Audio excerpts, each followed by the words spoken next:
والعاقبة للمتقين والصلاة والسلام على أشرف الأنبياء والمرسلين أما بعد فقد قال الله تعالى عز وجل في شان حبيبه آمرا ومخبرا إن الله وملائكته يصلون على النبي يا أيها الذين آمنوا صلوا عليه وسلموا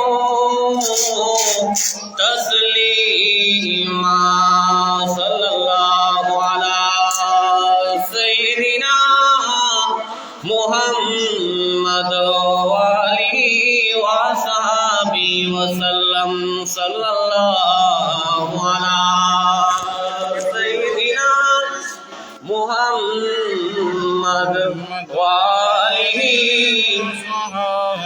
وسلم صلى على رسولنا صلى على محمد صلى على حبيبنا صلى على محمد صلاة يا رسول الله عليكم سلام يا حبيب الله زندہ ہے واللہ تو زندہ ہے واللہ میرے چشم عالم سے چھپ جانے والے صلاۃ یا رسول اللہ علیکم سلام یا حبیب اللہ কি বলে শুনবো না মোরা সুন্নিরা নবীর দিওয়ানা মোরা সুন্নিরা নবীর দিওয়ানা কে কি বলে শুনবো না মোরা সুন্নিরা নবীর দিওয়ানা মোরা সুন্নিরা নবীর দিওয়ানা আহলে সুন্নাত ওয়াল জামাত জুড়ে বলো আর জুড়ে আহলে সুন্নাত ওয়াল জামাত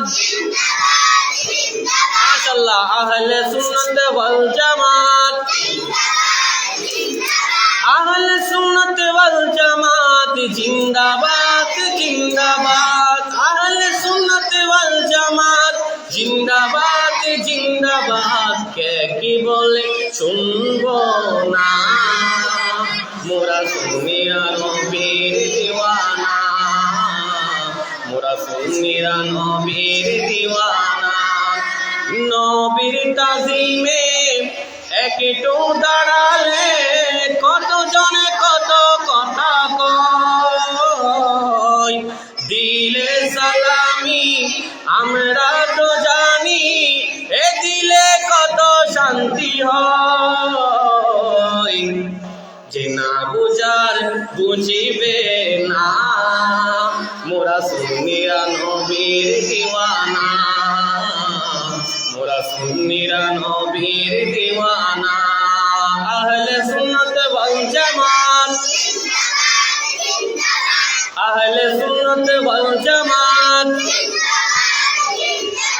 আহলে সুন্নাত ওয়াল জামাত জিন্দাবাদ জিন্দাবাদ জিন্দাবাদ জিন্দাবাদ জিন্দাবাদ জিন্দাবাদ কে কি বলে শুনবো না মোরা সুন্নিরা নবীর দিওয়ানা মোরা সুন্নিরা নবীর দিওয়ানা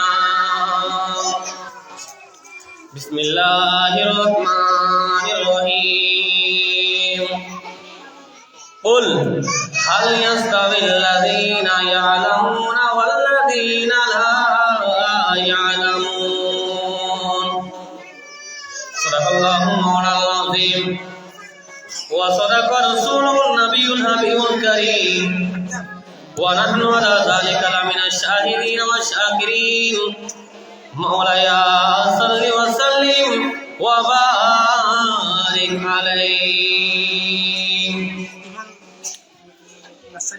অধ্যকার আয়োজিত জুমুরাইন তাসবিহুল কুরআন সুন্নিয়া হেফজখানার ব্যবস্থাপনায় বার্ষিক পরীক্ষার ফলাফল বিতরণী ও পুরস্কার বিতরণী ও উরসে সৈয়দনা সিদ্দিক আকবর রাদিয়াল্লাহু তাআলা মাহফিল উপলক্ষে আজকের আজিমুশ শান নুরানি ইমানি মাহফিলে আমার পাশে উপস্থিত রয়েছেন অত্র এলাকার চরপাড়া কেন্দ্রীয় শাহী জামা মসজিদের সম্মানিত খতিব বিশিষ্ট আলেমে দ্বীন বিশিষ্ট আলেমে দ্বীন সুন্নিয়তের বলিষ্ঠ কণ্ঠস্বর হযরতুল আল্লামা জনাব মাওলানা গাজী মোহাম্মদ মজিবুল হক আল কাদরি সাহেব আরো উপস্থিত রয়েছেন অত্র মাদ্রাসার সম্মানিত প্রতিষ্ঠাতা পরিচালক চট্টগ্রাম জামিয়া আহমদিয়া সুন্নিয়া আলিয়া কামি মাদ্রাসার সম্মানিত সুযোগ্য শিক্ষার্থী বন্ধুবর ভাই মোহাম্মদ রবিউল হোসেন সাহেব প্যারা হাজরিন শুরুতে আমি আপনাদের সামনে পবিত্র কালামুল্লাহ শরীফ থেকে একটি আয়াত কারিমা তেলাওয়াত করেছিলাম যে আয়াত পাকের মধ্যে আল্লাহ তাআলা বলেছেন পৃথিবীর মধ্যে মানুষ আছে দুই শ্রেণীর। সম্মানিত উপস্থিতি একটা আপনারা লক্ষ্য করুন, আমি কি বলে একটু শুনুন। দুনিয়ার কোনো বিনিময় চাওয়ার জন্য নয়। আপনি মাদ্রাসার মধ্যে সন্তানকে পড়াবেন, আমার ছেলে একজন বড় ডাক্তার হবে, ওই ডাক্তার হয়ে মানুষের সেবা করবে, মানুষ থেকে টাকা ইনকাম করবে, আমাকে খাওয়াবে। ছেলের থেকে কখনো পাওনা চাইবেন না ভাই, একটাই চাইবেন, বাবা তুমি কিছুই করিও না, আমার ইন্তেকালের পরে আমার কবরস্থানে গিয়ে 1 বছর ফাতিহা 3 বছর ইখলাস শরীফ পড়ে আমার জন্য তুমি আল্লাহর দরবারে দোয়া করবে, তোমার দুইটি হাতের ওসিলায় আল্লাহ পাক আমার কবর আযাব maaf করে দিবে। জোরে বলুন সুবহানাল্লাহ। প্যারা হাজরিন, হাদিসে পাকের মধ্যে আছে, বিশেষ করে ইমাম হাইসমি আলাইহি রহমা মাজমাউজ জাওয়াইদ নামক কিতাবের মধ্যে একটা হাদিস পাক নোট করেছেন, আপনার ছেলে যদি আলেম হয়, আপনার ছেলে যদি ভালো মানুষ হয় কি লাভ? আমরা ছেলেকে মাদ্রাসায় কেন পড়াবো? আমার ছেলেকে আমি আলেম কেন বানাবো? ইমাম হাইসমি আলাইহি রহমা মাজমাউজ জাওয়াইদ নামক কিতাবের মধ্যে বলেছেন, নবীজি বলেছেন আকরিমুল উলামা, তোমরা আলেম উলামাকে সম্মান করো, আলেম উলামা কদর বুঝো, আলেম উলামাকে তাজিম করো, আলেম উলামাকে সম্মান করো। কেন? ফাইন্নাহুম ইনদাল্লাহিল কুরামা, কারণ পৃথিবীর মধ্যে যত মানুষ আছে আলেম উলামা হচ্ছে আল্লাহর কাছে সম্মানিত। আল্লাহ পাক আলেম উলামার সম্মান মান ইজ্জত আল্লাহ বৃদ্ধি করে দেন। জোরে বলুন সুবহানাল্লাহ। এরপরে কিতাবের নাম ইমাম বাইহাকি আলাইহি রহমাত তিনি নোট করেছেন, বিশেষ করে এই হাদিস খানা বিশ্ববিখ্যাত একজন ফকি আবুল্লাহ সমরকান্দি রহমাতুল্লাহ আলাইহি, উনি তানবিহুল গাফিলের মধ্যে নোট করেছেন, নবীজি বলেছেন কুন আলিমা। প্যারা হাজরিন একটু লক্ষ্য করুন, তুমি আলেম হও, যদি আলেম হতে না পারো আও মুতাআল্লিমান, তুমি ওই আলেমের ছাত্র হও। আজকে আমরা এই কারণের মধ্যে আমার সন্তান আপনার সন্তানকে দিয়েছি একজন যোগ্য আলেম হওয়ার জন্য, একজন যোগ্য আলেমের ছাত্র হওয়ার জন্য। এই নবীজি হাদিসে পাকের মধ্যে বলেছেন, কুন আলিমান, তুমি আলেম হও, আও মুতাআল্লিমান, আলেম হতে না পারলে ওই আলেমের ছাত্র হও, যদি তাও না পারো আও মুস্তামিয়ান, ওই আলেম যে কথা বলে, যে তকরির করে, উপদেশ দেয়, আদেশ দেয়, নসিহত করে, ওই আলেমের কথা শুনো। এরপর আমার নবীজি বলে, যদি তুমি তাও না পারো আও মুহিব্বান, তুমি ওই আলেম ওলামাকে ভালোবাসা করে বলো সুবহানাল্লাহ। এরপর আমার নবীজি বলেছেন, ওয়ালা তাকুনিল খামিস, তুমি পঞ্চম স্থানের মধ্যে যেও না, যদি পঞ্চম স্থানের মধ্যে যাও ফাতাখলিক, তুমি ধ্বংস হয়ে যাবে। আল্লাহ পাক আমাদের প্রত্যেককে, আমাদের ছেলেদেরকে যোগ্য নাগরিক হয়ে গড়ে ওঠা তৌফিক দান করে, সকলে বলুন আমিন। প্যারা হাজরিন, আমাকে বলেছেন হযরত সৈয়দনা সিদ্দিক আকবরের শানে কিছু বলার জন্য। মনে রাখবেন, পৃথিবীর জমিনের মধ্যে সর্বপ্রথম যিনি আল্লাহ নবী রহমতুল্লাহ আলামিনের জীবদ্দশায় সর্বপ্রথম যিনি নবীজির হাতে ঈমান এনেছেন, সর্বপ্রথম যিনি মুসলমান হয়েছেন, উনি হচ্ছেন আবু বকর সিদ্দিক। সর্বপ্রথম যিনি মুমিন হয়েছেন, উনি হলেন আবু বকর সিদ্দিক।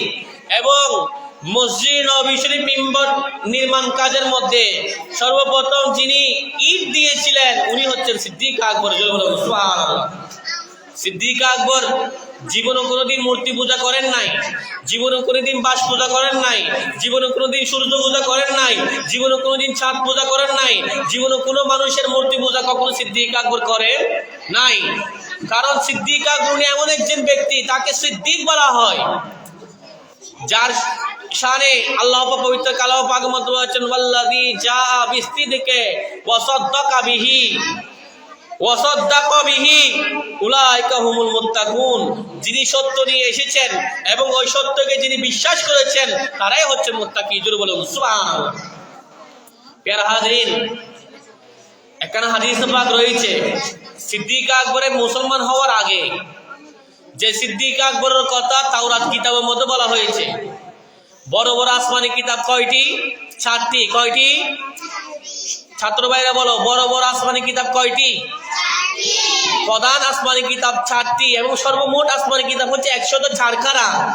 104 খানার মধ্যে 100টি হচ্ছে সহিফা।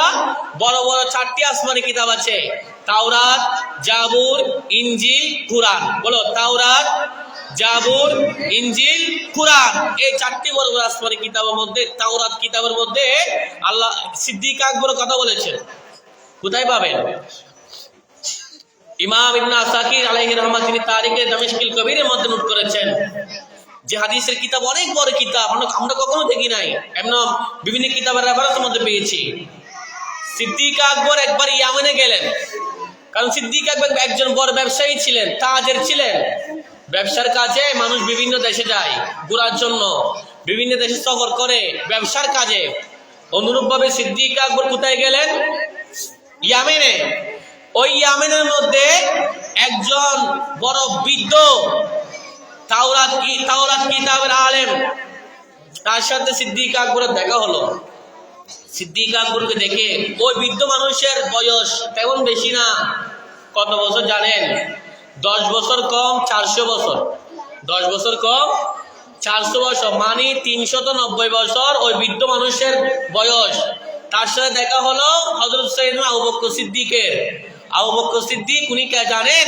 যিনি সব সময় নবীজির দরবারে থাকতেন, যিনি বলেন, ইয়া রাসূলুল্লাহ, আমার কোনো কাজ নাই, আমার কোনো কাজ নাই, আমার একটি কাজ, আর নজরু ইলাইকা, নবী রে, আপনি নবী নূরানী চেহারা মোবারকের দিকে তাকিয়ে থাক, আমি সিদ্দিক আকবর কাজ। জোরে বলুন সুবহানাল্লাহ।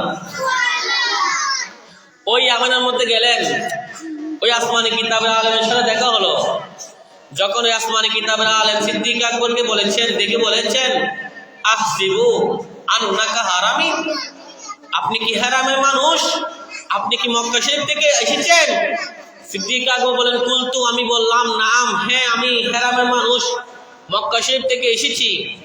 এই কথা বলার পরে ওই আসমানি কিতাবের আলেম বলেছেন, আহসিবু আন্নাকা তামামিয়া, আপনি কি তামিম গোত্রের মানুষ? আপনি কি আহসিবু আন্নাকা কুরাইশিয়া, আপনি কি কুরাইশ বংশের মানুষ? সিদ্দিক আকবর বলেন, হ্যাঁ আমি তামিম গোত্রের মানুষ, আমি কুরাইশ বংশের মানুষ। এই কথা বলার পরে ওই আসমানি কিতাবের আলেম বলেছেন, আপনি আপনার জামা খুলুন দেখি। ওইখানের মধ্যে একটা চিহ্ন দেখতে পেলেন। প্যারা হাজরিন, গভীর মনোযোগ। সৈয়দনা সিদ্দিক আকবর রাদিয়াল্লাহু তাআলা আনহু যখন ইয়ামেনের মধ্যে গেলেন, ওই আসমানি কিতাবের যখন আলেমের সাথে দেখা হলো, ওই আসমানি কিতাবের আলেম সিদ্দিক আকবরকে বলেছেন, আপনি কি হেরামের মানুষ কিনা? সিদ্দিক আকবর বললেন, হ্যাঁ আমি হেরামের মানুষ। আপনি কি ওই মক্কা শরীফের মধ্যে কুরাইশ বংশের মানুষ কিনা? সিদ্দিক আকবর বলেছেন, হ্যাঁ আমি মক্কা কুরাইশ বংশের মানুষ। আপনি কি ওই মক্কা জমিনের মধ্যে কুরাইশ বংশের মধ্যে একটা তামিমি গোত্র আছে, ওই গোত্রের মানুষ কিনা? সিদ্দিক আকবর বলেছেন, হ্যাঁ আমি তামিম গোত্রের মানুষ।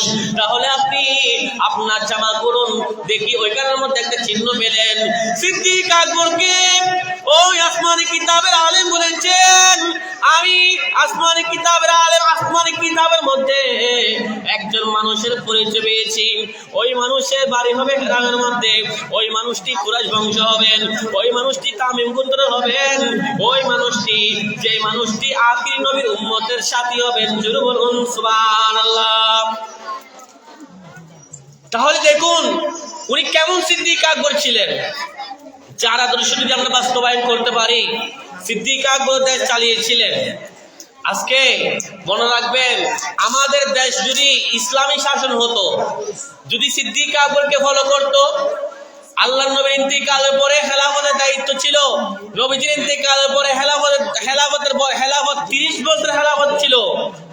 ওই 30 বছর খেলাফতের মধ্যে সর্বপ্রথম যিনি খেলাফতের দায়িত্ব নিয়েছিলেন উনি হচ্ছেন সিদ্দিক আকবর রাদিয়াল্লাহু তাআলা আনহু, যাকে প্রধানমন্ত্রী বলা হয় ইসলামের।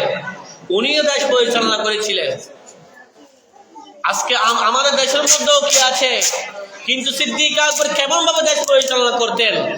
সিদ্দিক আকবর এমন একজন ব্যক্তি ছিলেন যার বুজুর্গিয়ত এত বড় বেশি ছিল। এখানে হাদিস পাক এবং বিশেষ করে কিতাবের মধ্যে রেফারেন্স আছে, হযরত খাজা নিজামউদ্দিন আউলিয়া রহমাতুল্লাহ নিজামউদ্দিন মাহবুব ইলাহি, ওনার একটা কিতাব আছে, কিতাবের নাম হচ্ছে রাহাতুল মুহিব্বিন নামক কিতাবের মধ্যে 8 এবং 9 পৃষ্ঠার মধ্যে এই ওয়াকিয়াখানা পাবেন। এক ব্যক্তি এসে সিদ্দিক আকবরের বুজুর্গিয়ত সম্পর্কে জিজ্ঞেস করলেন। সিদ্দিক আকবর উনি কে, উনি কেমন ব্যক্তি? কারণ একদিন সিদ্দিক আকবর একটি চিরুনি দিয়ে দাঁড়িয়ে আসছিলেন। ওই দাঁড়িয়ে আসার সময় একটি দাড়ি উড়ে গিয়ে একটা ইহুদির কবরে পড়লো। কার কবরে? ইহুদির কবরে পড়লো। সিদ্দিক আকবরের দাড়ি ইহুদির কবরে পড়ার কারণে ওই ইহুদির কবরের আযাব 3 দিন মাপ ছিল। জোরে বলুন সুবহানাল্লাহ। একজন মানুষ ফারুক আজমকে বলেছেন, হুজুর আপনি একটু সিদ্দিক আকবরের বুজুর্গিয়ত সম্পর্কে বলুন, উনি কেমন সিদ্দিক আকবর ছিলেন? প্যারা হাজরিন, গভীর মনোযোগ। ইসলামের 2 নম্বর খলিফা হযরতে ওমর ফারুক আজমকে যখন সিদ্দিক আকবরের বুজুর্গিয়ত সম্পর্কে জিজ্ঞেস করা হলো, সাইয়েদনা আমিরুল মুমিনিন হযরত ওমর রাদিয়াল্লাহু তাআলা বলেছেন, আমি কি সিদ্দিক আকবরের বুজুর্গিয়ত সম্পর্কে বলবো? কারণ আখিরি জামান, বিশেষ করে যে আখিরি নবীর উম্মত, দেখবেন আমি কি সিদ্দিক আকবর বুজুর্গের সম্পর্কে বলবো? কিয়ামতের ময়দানের মধ্যে আখিরি নবীর উম্মতের মধ্যে যারা জাহান্নামের মধ্যে যাবে, ওই হাজার হাজার জাহান্নামে যাওয়া উম্মতকে সিদ্দিক আকবরের লুম একটা দাড়ির ওসিলায় আমার নবীর আখিরি নবীর উম্মতের গুনাহ একটা সিদ্দিক আকবরের পুকের পশমের ওসিলায় যারা জাহান্নামে যাবে তাদেরকে সিদ্দিক আকবরের পশমের ওসিলায় জান্নাত দেওয়া হবে। জোরে বলুন সুবহানাল্লাহ। এমন একজন ব্যক্তি ছিলেন সিদ্দিক আকবর রাদিয়াল্লাহু তাআলা। আজকাল অনেকে সিদ্দিক আকবরকে গালমন্দ করে, সিদ্দিক আকবরের শানে আঘাত করে কথা বলে, সিদ্দিক আকবরের শানে আঘাত করে কথা বলে। সাহাবীর শানে কখনো বেয়াদবি করা যাবে না, কখনো বেয়াদবি করা যাবে না। সাহাবীকে সর্বোচ্চ সম্মান দিতে হবে। আল্লাহ পাক আমাদের প্রত্যেককে সিদ্দিক আকবরের আদর্শকে বাস্তবায়ন করার তৌফিক দান করুন। সকলে বলুন আমিন। প্রিয় হাজরিন, আপনারা আপনাদের সন্তানকে দিয়েছেন এই মাদ্রাসার মধ্যে, সন্তান এখানের মধ্যে লেখাপড়া করে সন্তান একজন যোগ্য নাগরিক হবে, যোগ্য আলেম হবে, যোগ্য হাফেজে কোরআন হবে। কারণ একটা ফ্যামিলি থেকে একজন যদি যোগ্য আলেম হয়, একজন যোগ্য আলেম হয়, ওই আলেম কিয়ামতের ময়দানে তার পরিবারের জন্য সুপারিশ করবেন। জোরে বলুন সুবহানাল্লাহ। সেজন্য আমরা চাই এই মাদ্রাসা একটা, আমার ভাই রবিউল কত কষ্ট করে এই মাদ্রাসার মধ্যে ছেলেদেরকে পড়ায়। আপনারা আপনাদের আশেপাশে কোনো ফ্যামিলি থাকলে বা কোনো পরিচিত থাকলে আপনি স্বজনকে বলে দিবেন এই মাদ্রাসার মধ্যে ছেড়ে দেওয়ার জন্য। কারণ মনে রাখবেন, সন্তান যদি 5টা সন্তান হয়, ওই 5টা সন্তান থেকে যদি একটা সন্তান আলেম হয়, একটা সন্তান কি হয়? আলেম। 4জন সন্তান থেকে এক ছেলে চুর হলো, এক ছেলে ডাকাত হলো, এক ছেলে অন্যায় করলো, কিন্তু একজন ছেলে যদি আলেম হয়, ওই বাকি 4জন ছেলের কারণে মা বাবার কবরে যদি আযাব হয়, একজন ছেলে আলেম হওয়ার কারণে ওই মা বাবার কবরকে আল্লাহ পাক জান্নাতের বাগান বানিয়ে দিবেন। জোরে বলুন সুবহানাল্লাহ। হযরত মাওলানা আলী শেরহুদা বলেছেন, মাওলানা আলী শেরহুদা বলেছেন, মুসনাদুল ফেরদৌসের মধ্যে হাদিস কার আছে, মাওলানা আলী শেরহুদা থেকে হাদিস পাক বর্ণিত আছে। আমার নবী রাহমাতুল্লাহ আলাইহি বলেছেন, তোমরা তোমাদের ছেলেকে 3টা শিক্ষা দাও। কয়টা? 3টা। কয়টা? একটা হচ্ছে হুব্বে নবিয়ুকুম, তোমরা তোমাদের ছেলেদেরকে নবীর ভালোবাসা শিখাও। এখন নবীর ভালোবাসা ছেলে কোথায় শিখবে? কেজি স্কুলের মধ্যে? স্কুলের মধ্যে নবীর ভালোবাসা শিক্ষা করার জন্য ছেলেকে দ্বীনি প্রতিষ্ঠানে ভর্তি করাতে হবে। কারণ নবীজির ভালোবাসা যদি ছেলে অন্তরের মধ্যে ধারণ করে, ওই ছেলে আগামী ভবিষ্যতের মধ্যে অনেক উন্নত হবেন। ছেলে যদি নবীজির ভালোবাসা বুকে অন্তরের মধ্যে ধারণ করে, ওই ছেলে কখনো মা বাবার নাফরমানি হতে পারে না, ওই ছেলে কখনো মা বাবাকে কষ্ট দিতে পারে না। এরপর আমার নবীজি বলেছেন, তোমরা তোমাদের ছেলেদেরকে আহলে বাইত রাসূলের ভালোবাসা শিখাও, তোমরা তোমাদের ছেলেদেরকে কোরআনে পাকের তেলাওয়াত শিখাও। জোরে বলুন সুবহানাল্লাহ। কারণ কোরআনে পাকে যদি তেলাওয়াত শিখাও, ওই ছেলে যদি মানুষ হয়, কিয়ামতের ময়দানে ওই ছেলে তোমার জন্য সুপারিশ করবে। আল্লাহ পাক আমাদেরকে কবুল করুন, সকল বলুন আমিন।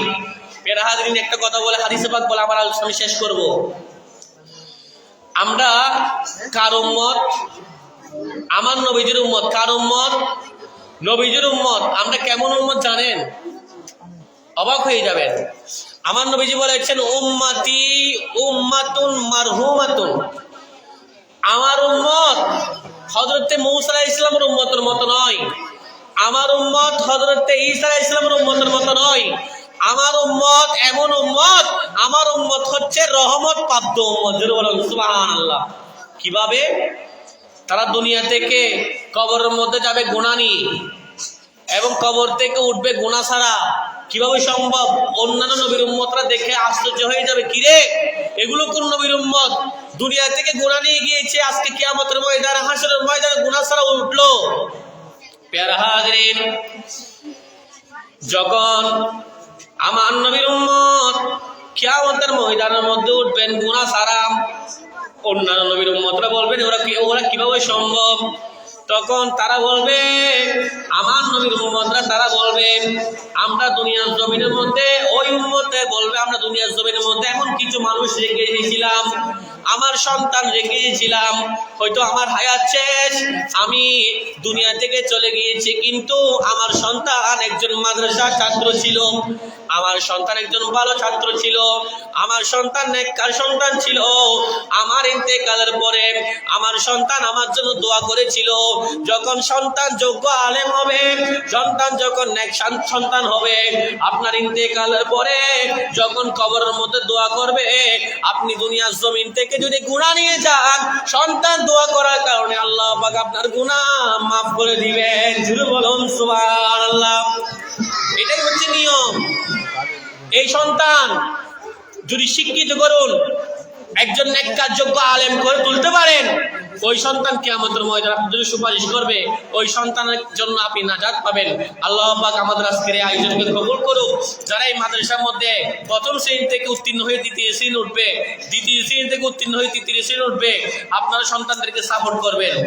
দ্বীনি শিক্ষা বিশেষ করে একটা ছেলে মাদ্রাসায় দিবেন। কারণ আজকে মাদ্রাসায় ছেলে না দেওয়ার কারণে সন্তানরা পিতা মাতাকে আদব শিখাইতে পারে না। পিতা মাতাকে আদব দেখাইতে পারে না। অনেক বলে হুজুর আমার ছেলে আমার কথা শুনে না, কিভাবে শুনবে? আপনি তো আপনার ছেলে কোথায় পড়লে আপনাকে আদব দেখায় বলে শিকার নাই। ছেলে আপনার কথা শুনবে কিভাবে? পিতা মাতাকে মহব্বত করতে হবে, পিতা মাতাকে সম্মান করতে হবে। ছেলে জানে না, ছেলে শিখে নাই, যার কারণে আপনি আপনার ছেলের কারণে আপনি মানুষের কাছে অপমান বোধ করছেন।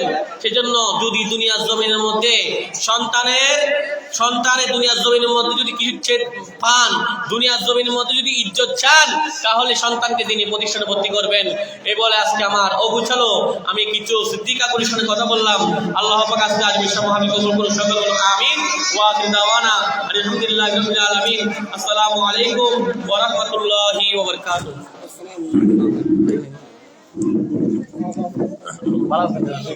কেন নাই বইতে বই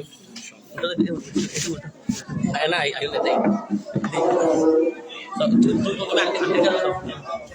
ঠিক আছে।